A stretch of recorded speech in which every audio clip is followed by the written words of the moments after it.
Hello everyone, this is Hardly Bardly. We are back with another episode of Starbound, Frackin Universe mod. When we last left off, we went in search of our first oceanic planet, and we found it. We only managed to find a tiny Hylotl settlement on the surface on one of the islands, and scan just one object that we needed. So we are now at the bottom of the ocean, walking around on a very large, well, not very large planet, but on a large planet, trying to find Hylotl settlement. So, anyway, we are also going through the trials and errors of doing this without a breathing EPP. So, and just using the bonus that my character has, and wow. We found the Hylotl settlement. It's right here, right next to us. All I had to do was keep going in the last video. Alright, all I have to do is just hit this button here. That's going to be a little switch. And we are now inside the Hylotl settlement. So, yay. I'm actually going to go back outside and drop a flag. If I had just tried to drop a flag earlier, I probably would have figured this out. So, let's see. Energy augment. No, where's the flags? Where be the flags? Where be the flags? Do I not have a flag? I think I do not have a flag. So, I'm going to create a flag. I have just enough for one flag. Glass ball. Because we all know what cats like to do with ornaments. It's a throwable item. Okay, that's kind of cool. But I will explore that later. Instead, I'm going to go ahead, find that flag, wherever I put it, and put it on the ground right here. Right here. Right here. Right here. Right here. Right here. Right here.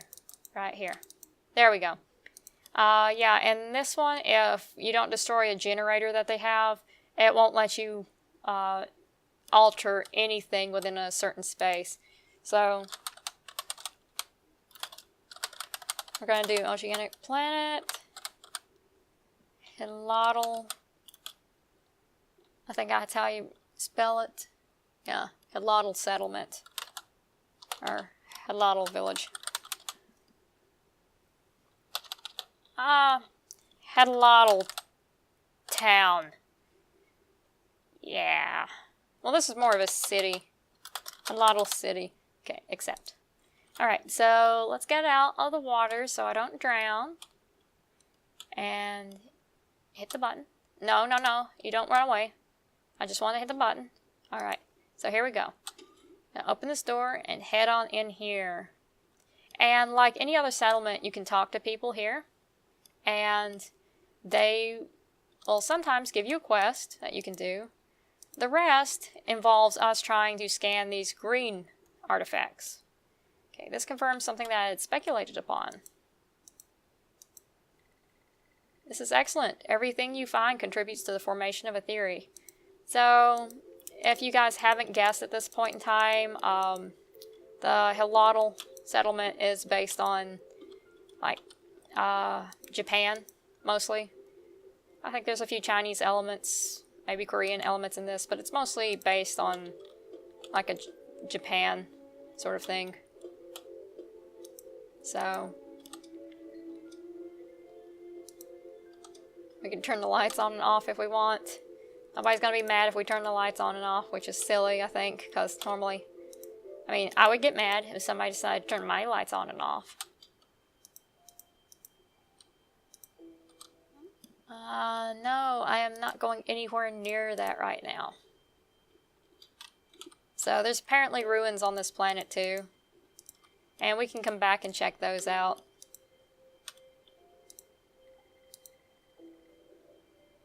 This aquarium has a model island on top of it. How curious. That is kind of cool. Island on top of the aquarium. And we've scanned enough items. But I want to go ahead and check out the rest of the settlement. Most of them are kind of like these large industrial underwater settlements. So they're pretty cool to look at. So I want to go through all of this one before I go anywhere else. And here's the generator I was talking about. You can turn it on, turn it off. So if you turn it off, you can actually add to or take away from any of this. Now, if you take away from the walls, water's going to come flooding in. But we're not going to do that. We're going to leave it on. Because that helps. That way, if you are building on the outside of it, you don't actually destroy anything. And once we get better skills, we can come back and check out some of the places in here that we can't actually reach. Because normally you can't reach everything in these places without a specific floaty skill. So, and yes, there will be enemies on the outside. You can see fishes floating around you, crabs crawling all over the place. It's crazy, but it's awesome.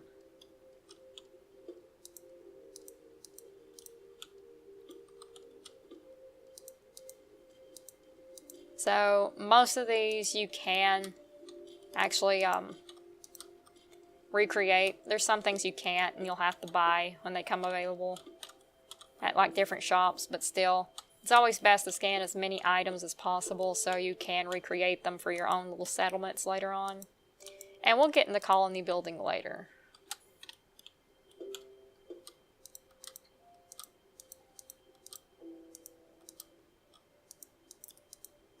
But certain things like the unicorns and stuff are absolutely adorable, and you can get those to actually put in places. Look, it's a little pop top up there. Isn't that adorable? And I'm obviously not going to read off everything about these, but some of these are funny. The Mole Man Prophecy. She kind of looks like one of the Squidlings. The Claw of Dread. Psychedelic Rodeo Melee. Sleazy Burger Heroes. Zombie Banana Mansion. Some of this is hilarious. Cool Wizard Island. Stylish Thief Wasteland.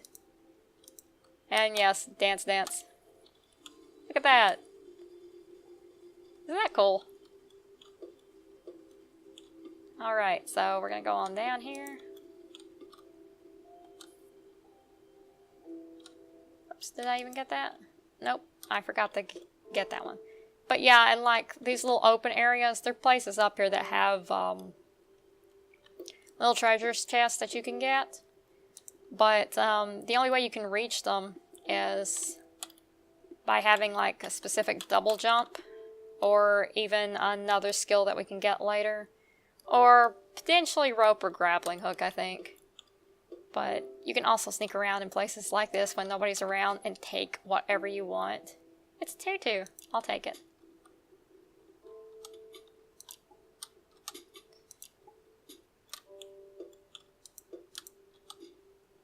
And sometimes you can find some really good stuff in these. Just make sure that nobody sees you go in here. Nobody follows you. Because if they see you taking stuff, they'll be very mad. They may attack you.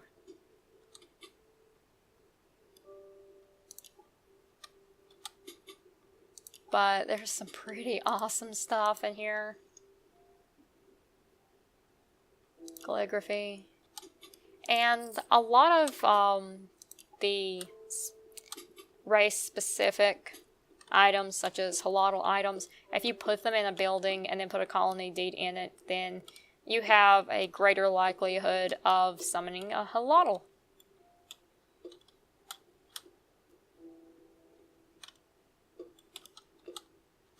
So.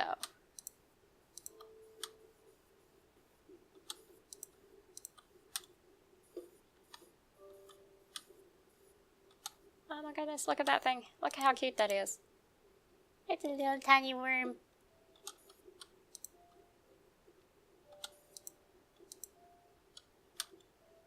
And then that's just the bathroom there.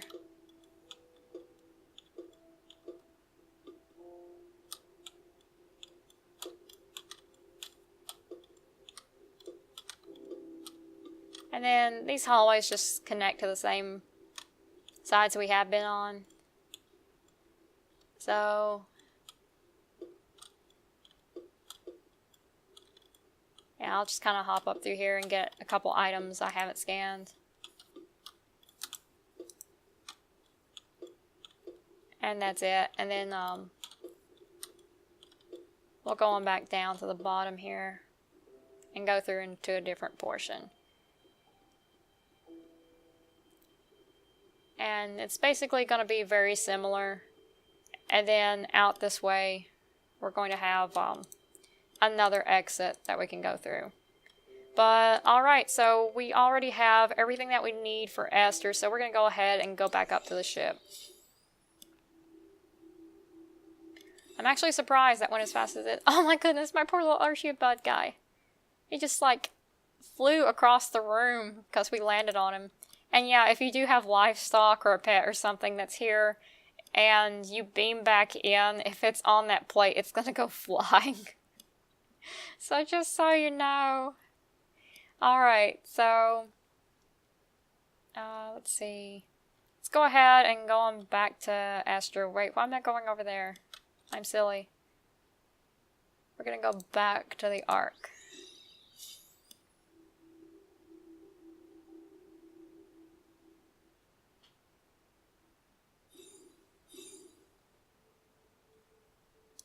And I like this eyeball because I can see where I'm going with it.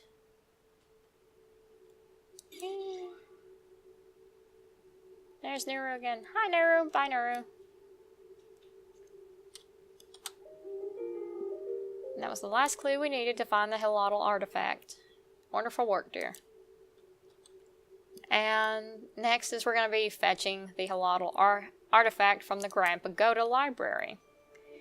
And yes, that is a water level. And while I don't think it's as confusing as, like, say, some Zelda levels, it is easy to get turned around in it, but a lot of the dungeons in this game are easy to get turned around in. So, anyway, back up we go to our ship. And we sent our little Urchis bug guy flying again. Poor little guy. So much abuse. So much abuse. Alright, well, I'm going to cut this video off here, and I'm going to cheat him in some Urchis crystals for him to eat. So, anyway, he seemed to like that idea. Yes. Alright, so if you guys like this video, please hit the like and subscribe buttons. Also, hit the notification bell so you can catch more videos like this as soon as they come onto the scene. Alright, this is Hardly Bardly, signing out.